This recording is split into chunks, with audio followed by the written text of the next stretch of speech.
Eigentlich muss man jetzt gar nicht mehr viel sagen, weil Sie auf dem Weg hierher das Wichtigste schon gesehen haben.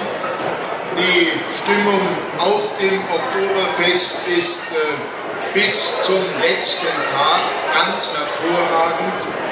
Wir haben außer dem verregneten Trachten- und Schützentag auch am Wetter wirklich nicht das geringste herumzunörgeln. Die letzten 10, 12 Tage waren einfach wunderbar.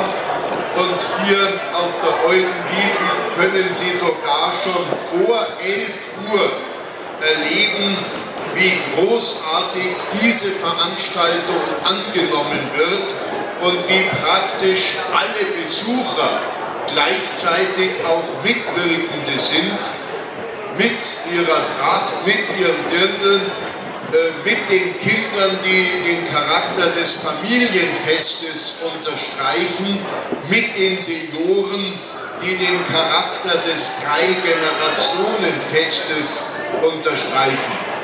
Und da geht natürlich mein Blick zurück ins Jahr 2008,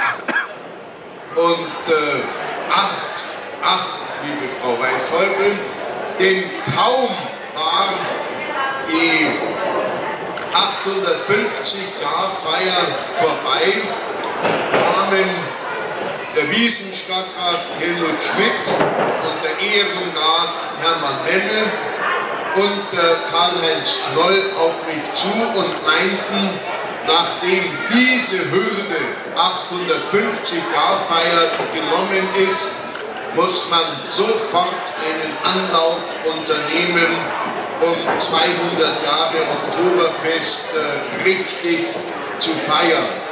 Und da wurde ganz früh die Idee der Eulenwiesen geboren. Der Referent Dieter Reiter hat sich sofort dieser Aufgabe angenommen. Es gab am Anfang übrigens auch Anfeindungen von wegen, es sei unerhört, ein Areal abzusperren und Eintritt zu verlangen oder es sei unerhört, Konkurrenz zu machen. Und all das ist restlos verklungen und keiner kann sich mehr erinnern, solche Einwendungen und Vorwürfe je erhoben zu haben. Die Jubiläumswiesen war ein voller Erfolg. Und deswegen waren wir unglaublich gespannt, wie das jetzt ein Übergang in die Normalität ist. Denn diesmal konnte man nicht die gesamte Medienresonanz für 200 Jahre Oktoberfest einspannen, um auf diesen historischen Teil hinzuweisen. Und man konnte auch nicht jedes Jahr ein Pferderennen bieten, das natürlich schon eine besondere Attraktion der Jubiläumswiesen gewesen ist. Und trotzdem können wir feststellen, die Eulenwiesen ist ja fast so etwas wie ein Herzstück des Oktoberfestes geworden, jedenfalls für alle alten Münchner, aber auch für die ganz, ganz jungen Münchner und für Gäste, die einen Wiesenzauber wie anno dazumal erleben wollen. Es ist wirklich unglaublich, aber man muss hier nur über das Areal gehen und dann bedanken sich die Menschen dafür, dass diese Eulenwiesen veranstaltet wird. Mit diesem Charakter, mit dieser Atmosphäre, mit dieser Authentizität. Das passiert dem Oberbürgermeister bei den wenigsten städtischen Einrichtungen. Überall wird man konfrontiert mit Änderungswünschen, mit Sanierungsforderungen, aber auf der Eulenwiesen heißt es nur, schön, dass ihr das macht und das bleibt doch. Und damit bin ich beim einzigen kritischen Punkt. Ich habe es schon mal bei der ersten Pressekonferenz angedeutet. Nächstes Jahr ist ein Jahr des Landwirtschaftsfestes. Und dazu kann ich nur dasselbe sagen wie in all den vergangenen Jahren auch. Es hat ja in den letzten 15 Jahren immer wieder Fragen gegeben, ob das Landwirtschaftsfest auf der Theresienwiese sein muss, ob man es nicht ins Messegelände oder sonst wohin verfrachten könnte. Und ich habe dazu immer die Meinung vertreten, das Landwirtschaftsfest, das es seit 1811 gibt, also nur ein Jahr weniger als das Oktoberfest selbst, ist ein integraler Bestandteil des Oktoberfestes. Es ist ganz wichtig dafür, dass dieses Fest keine allein münchnerische Angelegenheit ist, sondern ein Brückenschlag zwischen Stadt und Land. Und wenn auch die Landwirte selbstverständlich auf die Wiesen kommen, wenn es kein Landwirtschaftsfest gibt, was ja in der Mehrzahl der Jahre der Fall ist, gehört es doch zu den Anlässen, sich mit dem Oktoberfest zu identifizieren und es als eine gesamtbayerische Angelegenheit und Festivität zu sehen. Und deswegen werden wir nächstes Jahr ein Landwirtschaftsfest haben. Aber dass da trotzdem viel Spielraum besteht, den man möglicherweise ausloten kann, das wird der zuständige Referent Dieter Reiter Ihnen noch darlegen. Ich habe nur ein ganz klares Bekenntnis abgeben wollen, und zwar unabhängig von der Vertragslage, die natürlich im vorvergangenen Jahrhundert nicht alle Eventualitäten im Voraus erfassen konnte.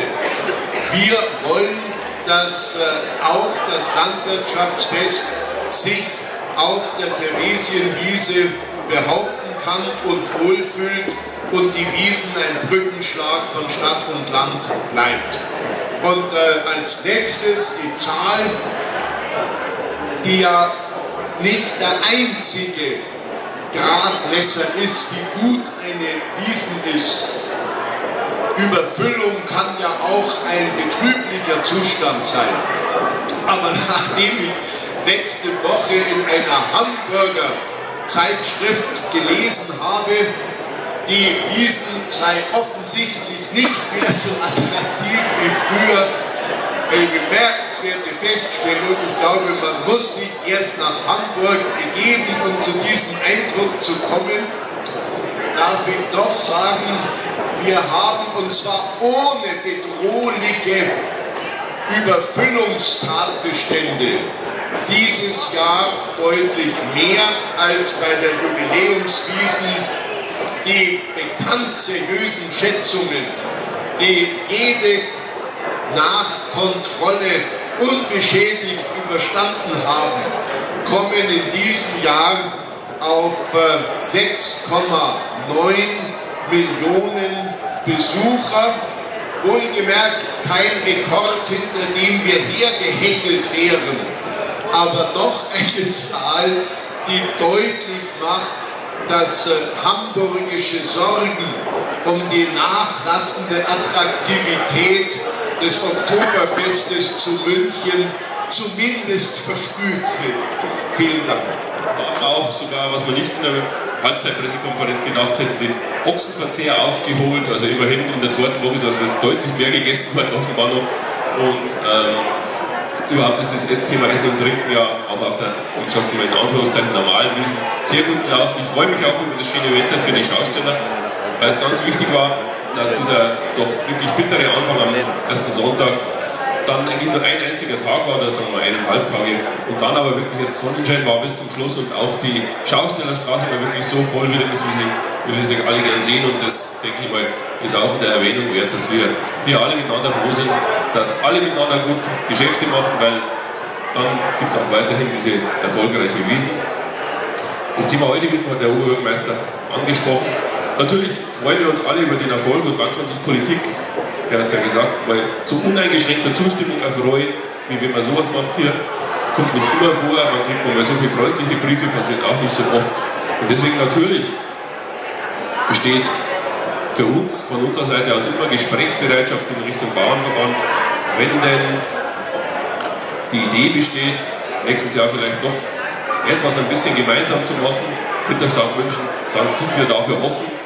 Ich denke, das ist die richtige Gelegenheit, so einen Gedanken nach außen zu bringen. Bessere Gelegenheit findet man nicht, sowas zu sagen. Also bitte schön, meine Telefonnummer ist bekannt. Und ich denke mal, wenn es Anrufe gibt, werden wir uns ziemlich schnell zusammensetzen und versuchen, vielleicht doch noch was möglich machen für nächstes Jahr. Ansonsten gibt es auch ein schönes ZNF. Und erst in 2 Jahren wieder die Leute wissen, macht auch nichts. Trotzdem, mein Telefon ist nicht besetzt und dann schauen, wer alles anruft.